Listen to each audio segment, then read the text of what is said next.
theme of this event is fostering inclusion for sustainable growth. So Deloitte, we are walking the talk, and the theme of this event captures the aspiration of many.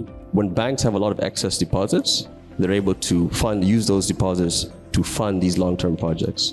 Banks struggle to fund long-term projects because we don't have necessarily excess deposits. Tourism has been performing really well in the last year, and you would find Kilimanjaro, GDP per capita Kilimanjaro, places like Njombe, Mbeya, quite high GDP per capita, but very, very low tax collections. Really, we need to increase prevention because it's definitely cheaper and better than cure.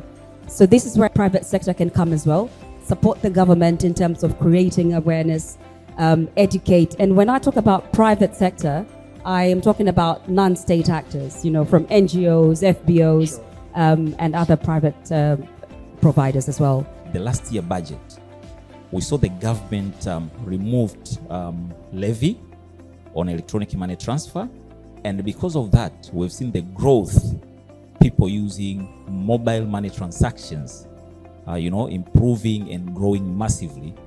So I was hoping that will be extended into, removing levy on the cash out. We need new revenue streams. New revenue streams. We talk about expanding the tax base, but some of it seems to be, you're squeezing the same taxpayers, basically, a little bit. The easiest revenue stream that I can see is energy.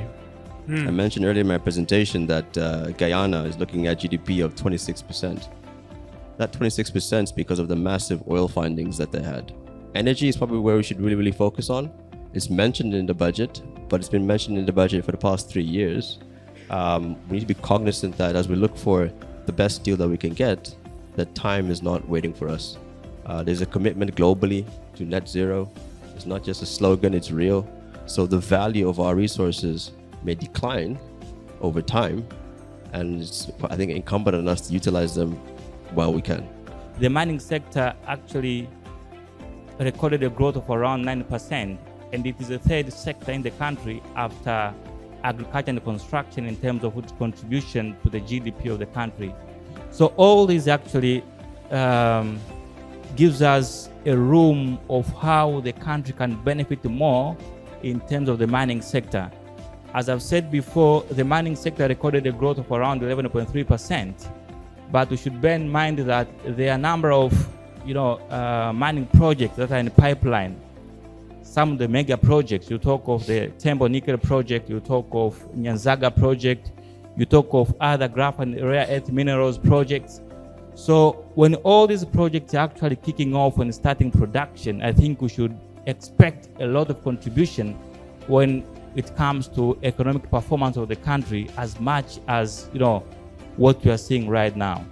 Thank you to our clients and guests who have accepted to be with us in this room and online. We appreciate your you sparing time to be with us and participate in this event. And our hope remains that most of the good things that have been proposed, they will be retained, and therefore sustain the hope that we are seeing in the proposed changes. With that said, thank you again, panelists, thank you, our guests, and we look forward to see you again in the next event. Thank you.